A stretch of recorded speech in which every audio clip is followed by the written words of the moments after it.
My big thanks for inviting me. And first of all, not to forget it, on behalf of all UEFA, congratulations to Ghetto for receiving the bronze in grassroots project proposed by the Latvian Football Association for this year. And then I ask a round of applause.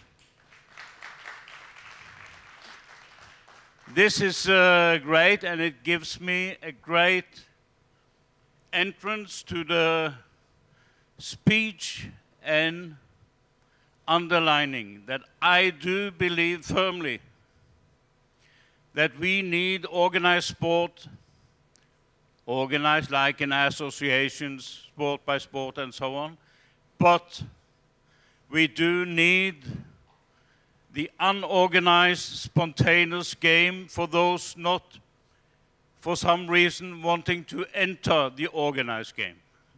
But some of them may be wanting to enter at some stage, early or on a later stage, into organized sport. And then we should have channels and some understanding between us. How can we easily get people from the one place to the other or staying in both? I think that's overall, because the condition is first and foremost for the individuals themselves. We want individuals, both in organized sport and in organizations like Ghetto, to be in sports and enjoy it, be with friends and develop. And then we have to find mixes if we can maybe cooperate better. I hope we can come to some sort of understanding upon that later on. I have been introduced very much so, and I would just start by complimenting those who having had presentations here. And I have to say it's very close to my heart what girls and ladies have achieved, that you are now entering and giving some power into the Ghetto organization, because the work for having the girls entering into my sport started in the mid-70s. I was in the 90s in charge of FIFA's Women's Committee. And I'm proud to say I was part of the start in my country for the girls' game back in 1976. And at the time, we were looking to Italy, by the way, how they did it. We had 50 athletes.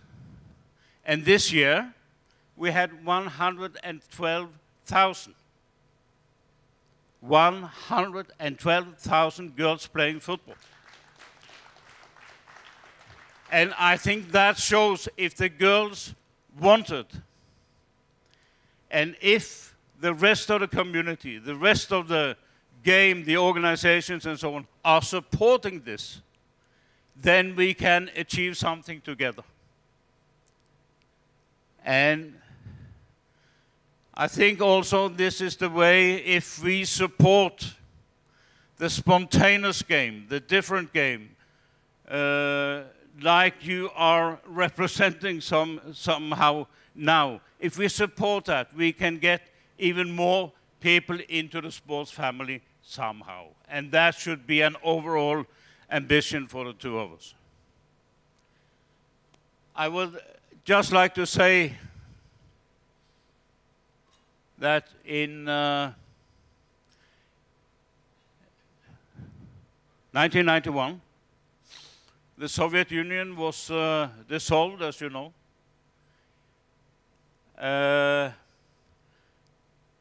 For 10 years, I was chairing a project with the former Soviet Union countries that belong to Eastern Europe or belong to.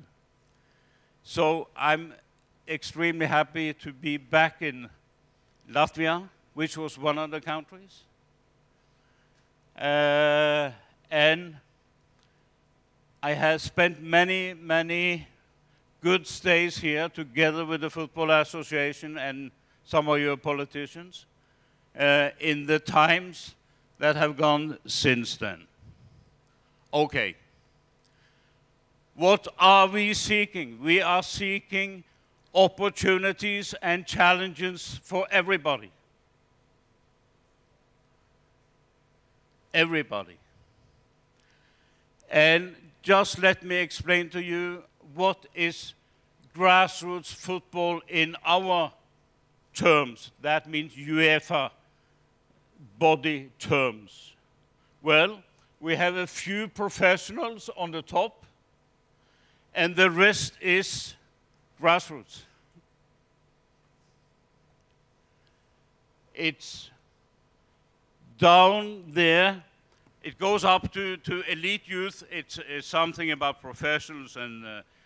But if I say, in my country, use that as example, we have altogether, within this pyramid, 370,000 players. 370,000. But only 2,000–3,000 are what we call professionals. So the rest is grassroots. And that's what UEFA also has taken on board, the importance of making the bottom of this pyramid as big as possible in order to be one of the most important, I would say, society players that we are having. Because it's important in society that football activities, I speak about football, I should say sport, but I come from football, excuse me. But that sport is getting so strong and so important here, represented by the so-called clubs and national associations, and nursed by the informal activities like Ghetto and some other organizations are supporting society. I think you should bear in mind what you are doing is so important for the development of your society, because you teach children, youth, some skills. You teach them how to behave. You teach them how to respect your fellow gentlemen, respect maybe referees, maybe opposition if you compete, and respect also your parents. That's why I think that football and sport has an extremely important role in society. So, what are we without these roots? There are no flowers. What we have done in UEFA, we have divided 55 member associations, read countries, into 3 categories: the gold ones, the silver ones, and the bronze ones, in order to inspire these associations to do even more, to do better. And now I'm not talking about to win the World Cup or the European or the Olympics or something like that, but to do better with including more girls, more men, participation, and how clever and developed they are to teach them all sorts of relations to society, like fair play and other things. And I'm happy to say that there are some countries in Europe deserving the gold recognition, and Latvia is doing very well at the moment and have achieved a silver. The majority are on the bronze. So we have a lot to achieve also for the future.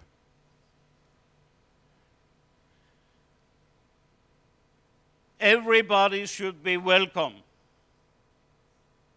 to play according to their own wishes, needs, and ambitions. And in our society and in your society,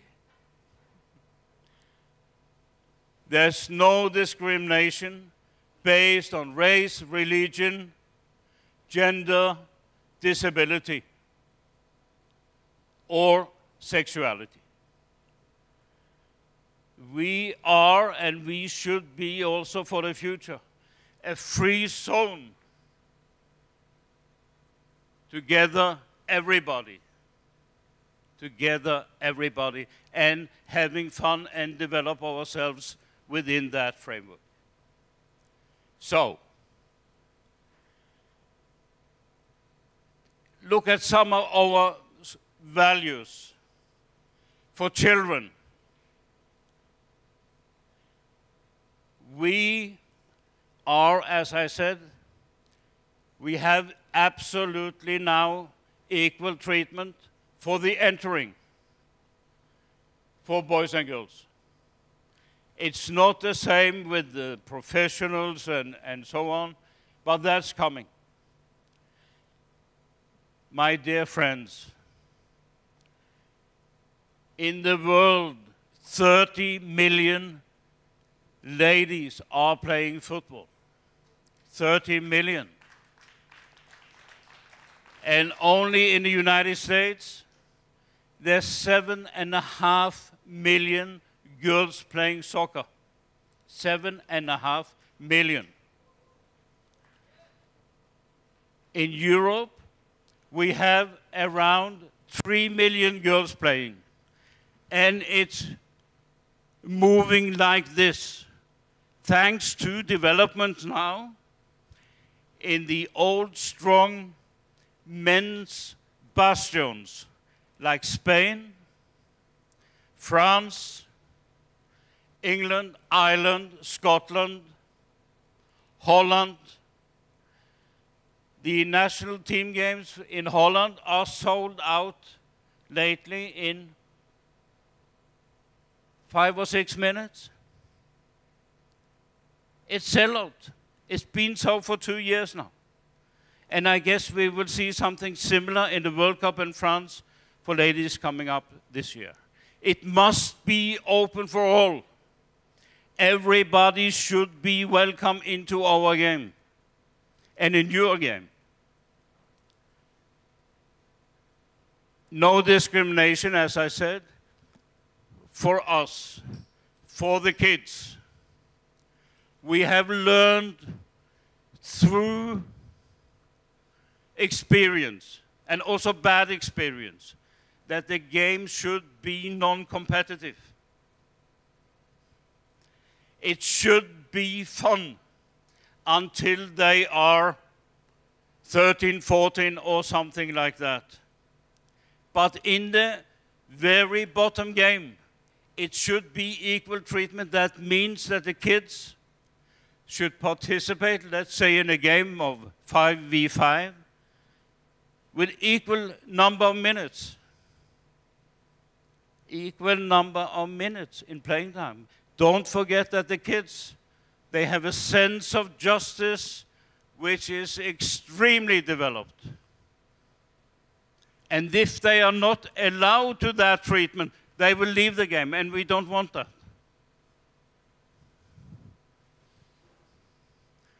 No selection based on skills. I'm talking about kids now, right? It must be fun, like you have exposed to us via the presentations of Denmark and Fix-It and everybody. It must be fun, it must be playing, it shall be positive and friendly. Positive and friendly. Let's look a bit of participation, just a second.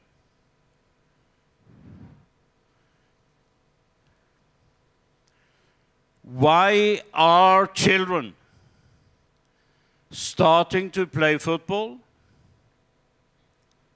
and why are they not? And we have asked in my federation 4,000 school children, 14 years old, and mind you, we asked the children themselves, not the parents, because then we would have a different answer. But the children.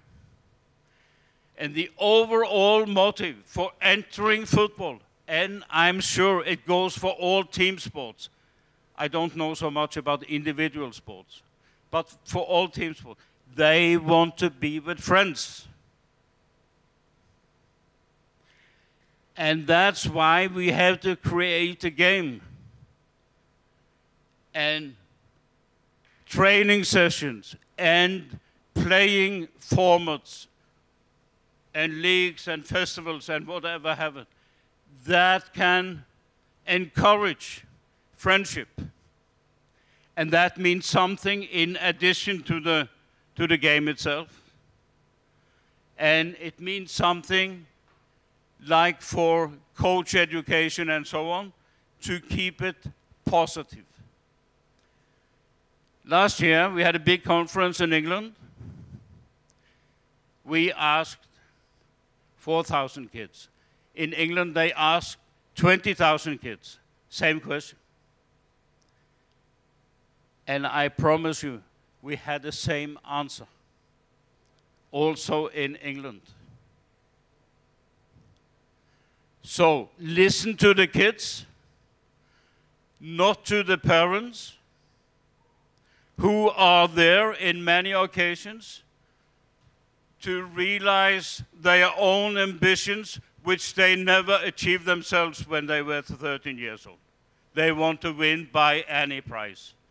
This is not a game about winning for the small ones. It's a game for being together, having fun, learning something, and so on. Why are they leaving?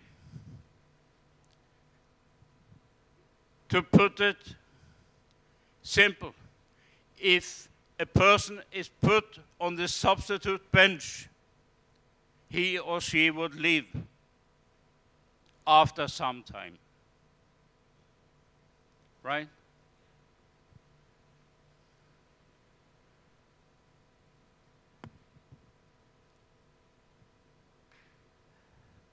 I go back in 1995. I was the chairman of the UEFA Youth Committee, and we had a youth conference where we decided, or where we discussed the playing formats, right? Are we playing still 11 versus 11 for 9 years old boys or girls? Because when I grew up, I did that. And I was a small guy. I was playing outside left in football, right? I was 8 years old, and we played 11 against 11. And if I was lucky, I received the ball once in every half. Once. So Manchester United made one of the first studies that we did with the advantage, looking into the small-sided games and the advantages that we could achieve from that. Yeah, I don't go into details with that. But then we decided to make small-sided games below 12 years. And this has developed, my friends. So,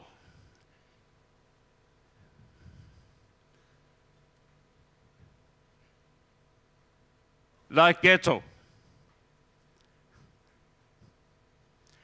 we are playing 3 versus 3. Not in all Europe. But I tell you, in Spain, they played 3 versus 3 for 15 years. And the big European countries developed that for the younger. We did that in my country and other countries. And it's going like this, right? For the small ones. And then we play 5v5, 7v7, 9v9, and so on and so forth. And this is to do what you guys have found out in Ghetto,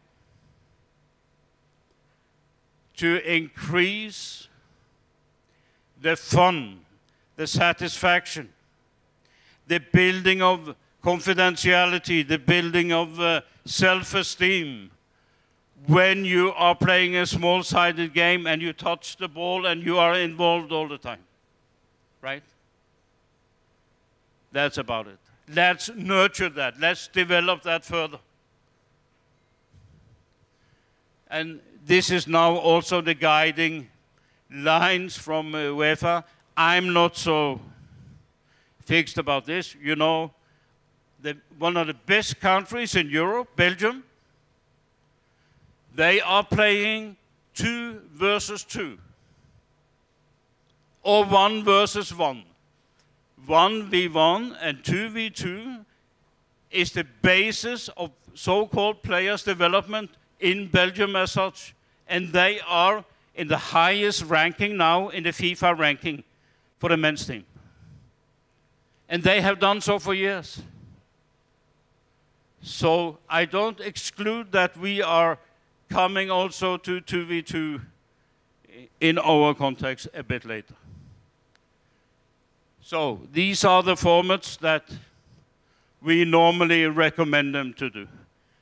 And we are not so fixed about, or at least me, some people are, bound up in regulations and laws of the game and size of the this and that. Make it small, let everybody participate as much as possible. That's the whole idea. So,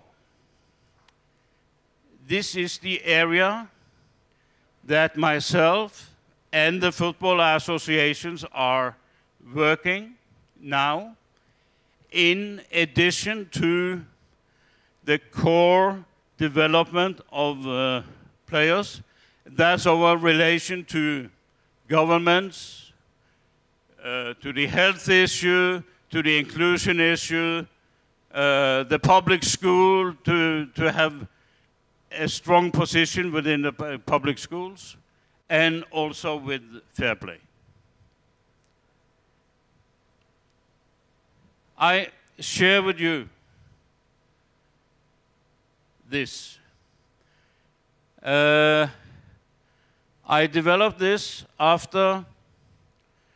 because my federation, paid by our government, is doing quite a lot in the Middle East. This is from what we learned in Jordan, where we had 6 teams of girls, 15 years old, on invitation, Iran, Iraq, Jordan, Palestine, Lebanon, and a team from Norway, where we mixed during 1 week players from these associations into one group. They trained together, 16 girls in the morning, and they played matches in the afternoon against each other. And we deliberately took on board one other principle, and that was to use skilled players and less skilled players together in the training sessions. And we could feel what I will call an excellent result from that. From the less skilled girls that felt they learned something, they developed also, how should I put it, some sort of appreciation towards the more clever and skilled girl, and express that. Thank you for showing me this. And they developed by these relaxed, I would say, training sessions, something in friendship that you wouldn't believe. It was very good. So, we used football to transfer, to give skills to less skilled, and developed human relations and self-esteem on the clever one. And that was, we were not so conscious about that. We are doing quite a few things on fair play in the football family. And I do think that the ghetto concept, I don't know how you are doing that, quite honestly, but in our country, some years ago, 8 years ago, we had some very bad incidents with players who refused after the game to shake hands with colored players. I say it like it is, like it was. And it was terrible. It was terrible. And it was developing some bad tendencies in parts of the society. It was mainly an Oslo issue. What we did then, we introduced what we called a fair play greeting. And that means before the match, the two teams are walking next to one each other and greeting every player before the match. Shaking hands, looking in the eye. And we did the same thing after the match. When I introduced it, I was part of the in an indoor hall. There was a tournament indoor. And there were 600 parents sitting on the stands. 600. And nobody knew what was going to happen. And two teams of boys 13 before the match, they marched out, the referee in the middle, they were shaking hands before the match. Right? You know what happened? 600 parents were standing up and applauding what was happening. Then I knew, for my own satisfaction on behalf of the football, we had done something that was correct. This is in line with what the society wants from our coming generation. Just an example, but as we work a lot in the Middle East, we have taken this idea to the Middle East. Here we are teaching the coaches to make fair play greeting, the coaches that we are educating. And here are the girls doing fair play greeting before the match.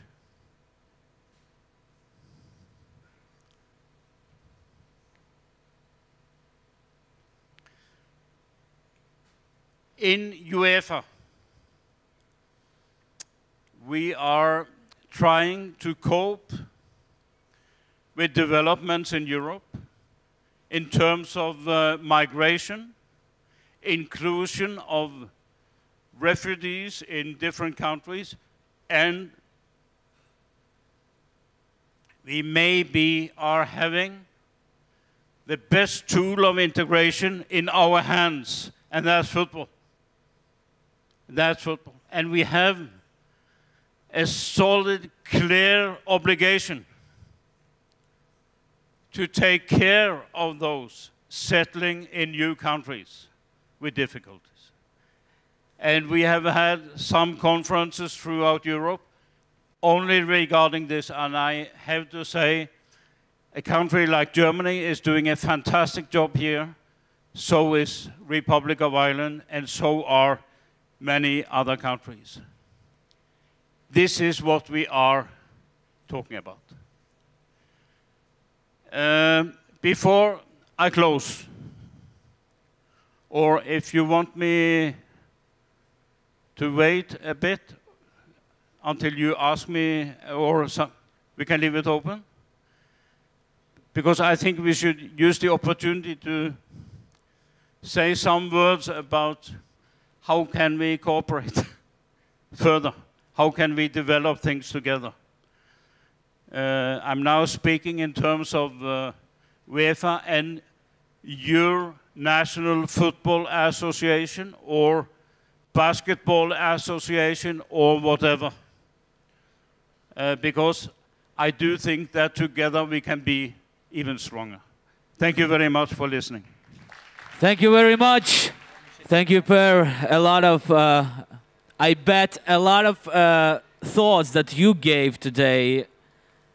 A lot of people, maybe they heard something about, but they didn't believe that UEFA thinks about it. So I was also surprised when you told about the, when you told about the, that you suggest play 3-on-3 or 5-on-5 or 7-on-7, not only for the kids, but also for the from 13 till the 19. So it was quite surprised, and this is why we also, I got the answer also for us why our footballers who participate in our tournaments became better and better also in the 11-11 side, and why they can still play here in the street football and be the part of the youth national team and even national team of Latvia. So this is fantastic. So if anybody have questions for the pair,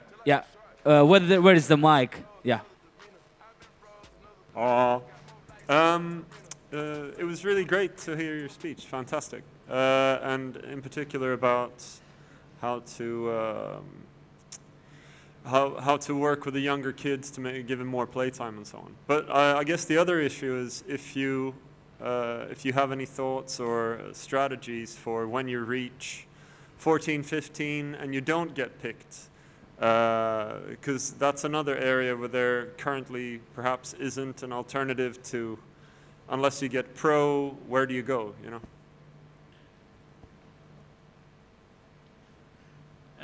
Like I tried to express, in my country, as example, there are 370,000 registered football players.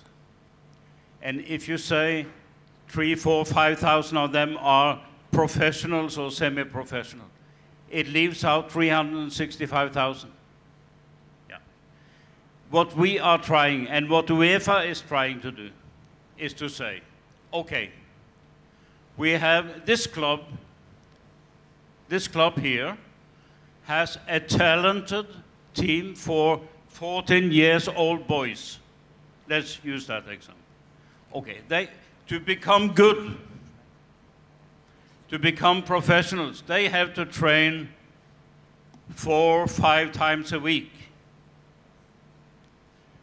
But you should have something also for those who only would like to train 1 or 2 times a week, because they have another ambition. They don't have the ambition, they have the ambition to be with friends. And that's the big challenge to develop them. If you allow me, I have a daughter. My daughter is 43 years old. And she is still playing active football. She's a goalkeeper. And she's a goalkeeper on the 3rd team in her club. They have 3 teams of 11. Yeah, so she's in the 3rd team for those only wanting to play once or twice a week, right? So we have a saying, and that goes about it's lifelong participation. You believe it or not, I play football with a club once a week. You don't have to believe it.